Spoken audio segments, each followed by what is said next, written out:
Nutrición con Mikey Diet, episodio 175.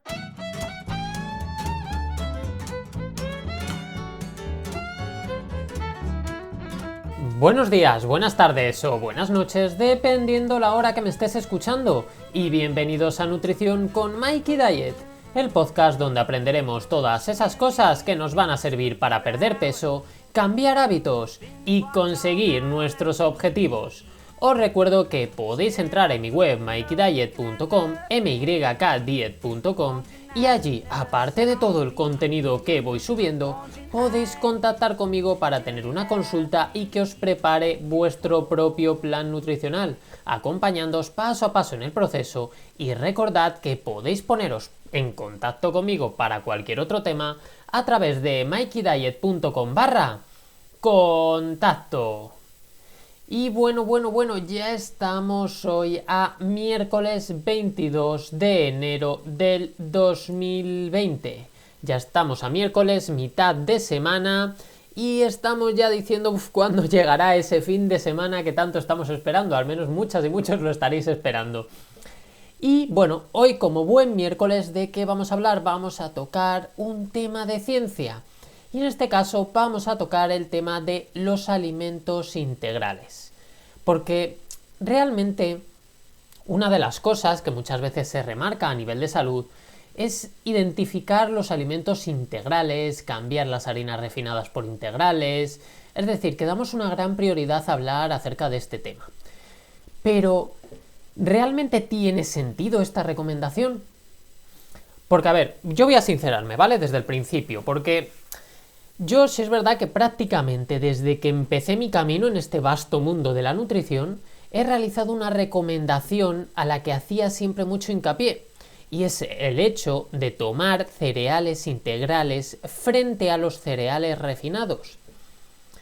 Pero es que también es cierto que de un tiempo a esta parte mi discurso ha ido ligeramente cambiando, ha ido teniendo otros matices, he cambiado unas cosas, he aprendido otras nuevas. Y yo creo que bajo mi perspectiva sí es verdad que creo que he ido mejorando. Y además me parece que esa es la base de un buen sanitario o de alguien que realmente ha estudiado algún tipo de carrera sanitaria. El hecho de mejorar y cambiar aquello que crees que no estás haciendo bien. ¿Y esto quiere decir que haya dejado de recomendar el pasarse a los alimentos integrales? No, realmente no. Simplemente que es que ya no es uno de esos puntos clave que trato sí o sí con todo el mundo. A ver, por supuesto que sigo recomendándolo a día de hoy, pero su importancia la baso más en la persona que tengo delante y en sus hábitos actuales. Digamos que no es un must, no es un sí o sí, no es algo que haga con todo el mundo pase lo que pase. ¿Y por qué hago esto? Pues realmente precisamente lo hago por lo que voy a explicar hoy acerca de este tema, y que puede resultar ciertamente controvertido. Porque, a ver, vamos a hablar un poquito de ciencia. La verdad es que si nos ponemos a buscar sobre evidencia acerca del uso de los alimentos integrales para mejorar nuestra salud, nos podemos encontrar una cantidad ingente de estudios que hablan positivamente tanto para la salud como para tener un índice de masa corporal correcto de la ingesta de estos alimentos integrales. De hecho, os dejo, si os metéis en la web, ya sabéis que en la web siempre tenéis los enlaces a los estudios que comento. Os dejo enlace a 9 estudios que son metaanálisis de estudios observacionales, los cuales observan que realmente hay una relación entre consumir alimentos integrales y una buena salud, un bajo peso y demás. Pero a ver, si es verdad que como con todo, igual que encontramos estudios favorables, si ponemos a rebuscarnos un poquito, también podemos encontrar estudios que no están a favor. Más que no están a favor, que dicen que es neutro el efecto.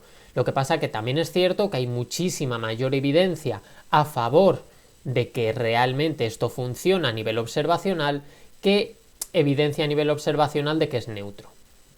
Claro, ¿cuál es el problema de todos esos estudios? Que realmente, como he dicho, son observacionales. Y de esto he hablado en muchísimas ocasiones. En materia de nutrición a veces tenemos una gran dificultad o incluso tenemos imposibilidad para poder hacer estudios de intervención lo suficientemente fuertes y bien hechos para poder realizar unas recomendaciones en base a ellos. Claro, esta es la razón por la que tantas de las cosas que decimos a nivel de nutrición, tantas de esas recomendaciones que damos, las hacemos en base a estudios observacionales, porque son de lo más usado en este campo.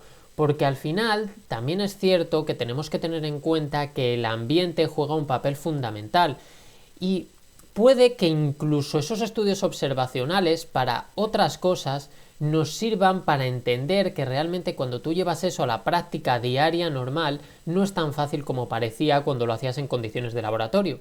Pero ya no solo eso, sino también está la dificultad de poder aislar el uso de un nutriente específico para un problema concreto a largo plazo.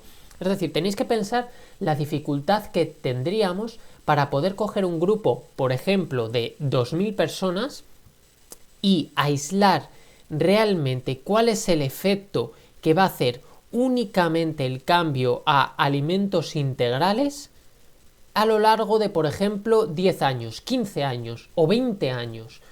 Para saber cuándo empezarían, por ejemplo, a aparecer eventos cardiovasculares o para saber realmente a largo plazo cuál sería ese peso corporal.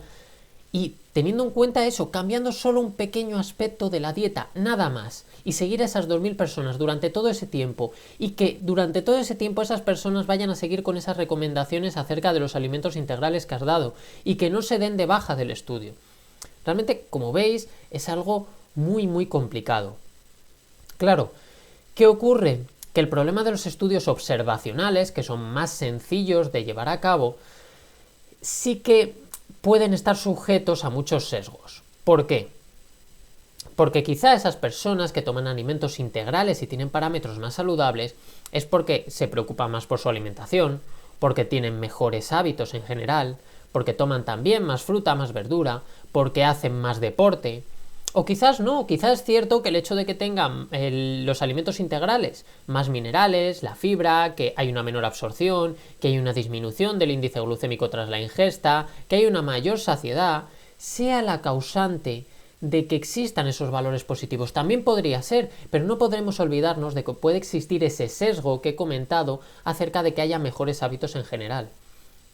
Pero claro, realmente sigo haciéndome más preguntas en todo esto, y es el hecho de ¿en esos estudios observacionales realmente estaban tomando alimentos integrales? Porque claro, tenemos que tener en cuenta la dificultad muchas veces de discernir en población general si lo que estás tomando es integral o no, porque si no conoces el etiquetado, si no sabes bien cómo entender que un alimento es integral o no lo es, que no todo el mundo lo sabe, seguramente muchas de las personas que estéis escuchando esto lo sabéis porque os preocupáis por vuestra alimentación, os preocupáis por la nutrición y conocéis esos aspectos, pero hay mucha gente que no está preocupada por eso y que no sabe realmente si lo que está tomando es integral o no lo es.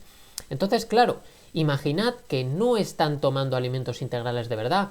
Entonces ahí sí que podríamos decir, entonces probablemente esos efectos positivos se deban a ese sesgo, a esos mejores hábitos en general, al hecho de que, pese a que se equivocan y toman alimentos que realmente no son integrales, sí que es cierto que se preocupan más por su alimentación, que sí hacen más deporte y que hacen todo lo demás que hemos comentado. Pero claro, entonces si yo os estoy diciendo todo esto, si os estoy diciendo todos los problemas que tienen los observacionales, es cuando nos tenemos que preguntar, ¿existen estudios de intervención? Y sí, existen estudios que se han hecho de intervención al respecto de este tipo de temas. Sí es verdad que no son muchos y sí es verdad que no son del todo fuertes, pero existen. Entonces, por ejemplo, tenemos un metaanálisis que lo que intentó observar es realmente solo en base al peso corporal, es decir, no intentó buscar esos parámetros de salud, sino realmente qué ocurría con el peso corporal y el consumo de alimentos integrales. Este metaanálisis, el cual os dejo también el enlace en la página web, realmente lo que miró fue tanto en estudios observacionales, como hemos comentado, como en esos estudios de intervención que encontró. Si es verdad que en todos esos estudios observacionales comprobó que efectivamente había una relación. A mayor consumo de alimentos integrales, menor era el índice de masa corporal. Pero claro, ¿qué ocurría con los estudios de intervención, que son los que ahora mismo nos están interesando? Bueno, pues que a nivel general, excepto ligeros beneficios que podía encontrarse en algunos de esos estudios, realmente no se encontró que hubiese una verdadera diferencia entre consumir esos alimentos integrales o consumir alimentos refinados. Estamos hablando de que entonces esos estudios observacionales podrían, ojo, podrían, pero no estamos seguros, podrían estar equivocados. ¿Qué ocurre? Que como dicen los investigadores, tampoco tenemos estudios de intervención muy potentes. Hablan de periodos de 12, 16 semanas, no saben qué ocurriría a largo plazo. Y además comentan que sí que existen explicaciones fisiológicas reales para que esto pudiese ser positivo a largo plazo. Pero no estamos seguros y parece ser que es bastante probable que el efecto pudiese ser neutro. Ojo, estamos hablando a nivel de peso corporal, ¿vale? Ahora hablamos de otros temas. Claro, esas explicaciones de las que dicen que a nivel fisiológico sí que podría ser real es el hecho de la menor absorción, de la mayor saciedad, de todos esos temas que tanto se habla. Y también tenemos otro metaanálisis, también de ensayos de intervención, que llega a esas mismas conclusiones. El enlace también en la página web lo tenéis. Claro, aquí podemos decir, sí, vale, pero no todo es el peso. Es decir, puede ser que sea cierto que a nivel de peso sea neutro el efecto, pero ¿qué ocurre en el resto de factores? Porque es lo que podríamos decirnos. Y tenéis toda la razón. No todo es el peso, también es importante esos parámetros a nivel de salud. ¿Qué ocurre? Que a nivel observacional sí que hemos podido ver la cantidad de estudios, de metaanálisis de estudios observacionales que dan por hecho que existe ese efecto positivo.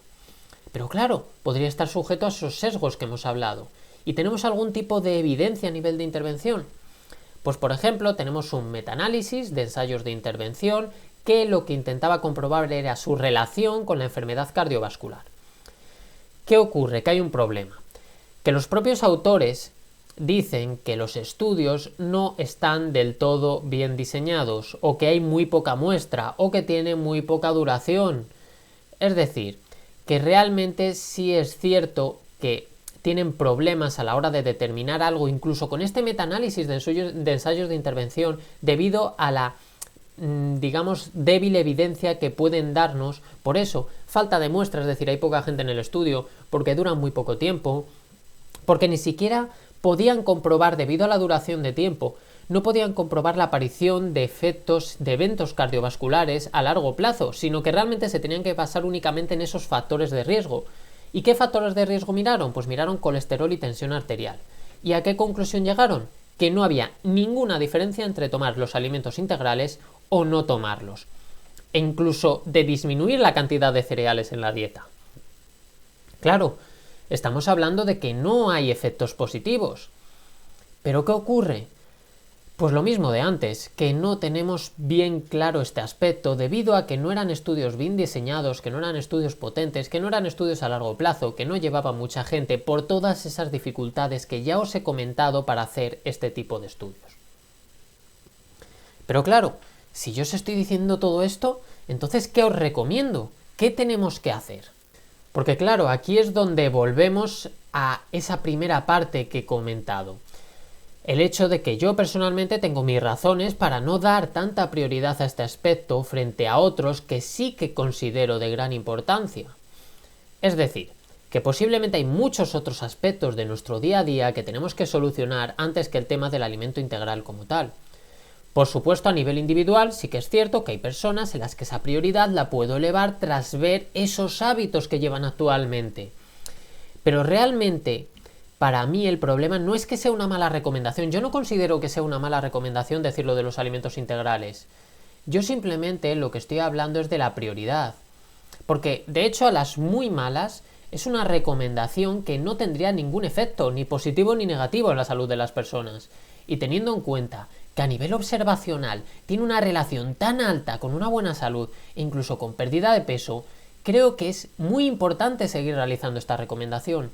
Lo único que me parece que es más importante que tengamos en cuenta que es una recomendación no prioritaria frente a otras, como podría ser realizar deporte, evitar sedentarismo, tomar más cantidad de verdura, disminuir el consumo de alimentos superfluos, todos esos aspectos realmente es que ya conocemos.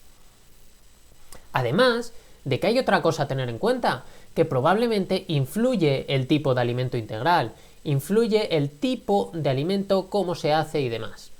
Porque claro, no te va a servir de nada pasarte de las magdalenas o las galletas normales a las integrales, pero quizás sí que te sirve pasarte del pan integral frente a ese pan más refinado.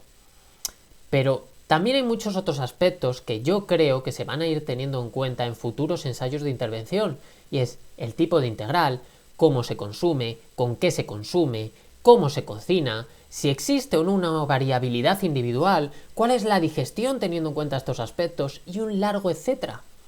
Porque es que también influye el resto de tu alimentación o el poder que das a esa decisión. Si tomas esa decisión y crees que con eso vas a conseguir mejorar todo pese a que el resto de tus hábitos son bastante mejorables, probablemente no vayas a conseguir nada. Entonces, si me preguntas entre disminuir a la mitad el plato de macarrones refinados y ponerles una buena cantidad de verdura, o tomar, por ejemplo, la misma cantidad de macarrones pero sin la verdura, pero en vez de refinado integral, probablemente te digo que prefiero que tomes la mitad de refinado y le añadas otra mitad de verdura a que simplemente lo que hagas es cambiarlo únicamente por el integral. Es decir, que en esto de la nutrición no es un todo o un nada, y que hay que priorizar y hay que establecer objetivos en base a quiénes somos, a qué hacemos, a cómo lo hacemos, a qué decisiones tomamos, a por qué las tomamos, al momento de nuestra vida en el que la tomamos y a nuestro día a día y nuestro contexto. Y además es que, como he dicho, no todos los integrales valen. Las galletas integrales, las magdalenas integrales, los cereales de desayuno integrales y un largo etcétera no van a ser la mejor opción. Lo miremos por donde lo miremos. De hecho es que probablemente haya muchísimas otras cosas a mejorar antes que consumir ese tipo de alimentos más superfluos de forma integral. Y eso debemos tenerlo en cuenta. Es decir, que realmente en resumen está claro que no existe una evidencia abrumadora para determinar una recomendación de pasarse a lo integral. Lo que sí estamos prácticamente seguros al 99,999% es de que no hace ningún daño y que podría ser una gran estrategia que puede ayudarnos. Y os digo lo del 99,999% porque, como yo siempre digo, no existen certezas absolutas en este mundo. Y como no existen, yo no las voy a dar. Y sí es verdad que, por principio de precaución, y aunque tengamos que cambiar el discurso en un futuro, yo creo que debemos seguir recomendando el consumo de alimentos integrales frente a los refinados, aunque quizás a nivel personal haya que determinar unas prioridades frente a otras a la hora de decidir un cambio.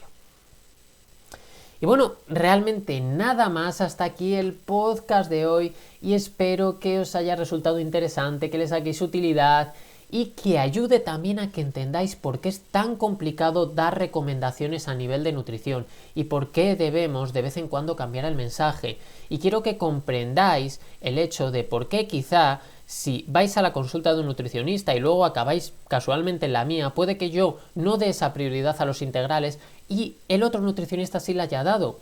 Pero ya entendéis por qué, entendéis la dificultad de alguna de esas decisiones. Todas las decisiones son correctas, lo que pasa que sí es verdad que en muchas ocasiones tenemos que decidir priorizar y también existe esa diferencia de pensamiento a nivel individual, pero que al final lo más importante y todos los factores globales sí que estamos de acuerdo y tanto esa persona que puede priorizarlo más como yo que no lo priorizo tanto estamos de acuerdo en que consumir esos alimentos integrales es preferible a consumir su versión refinada.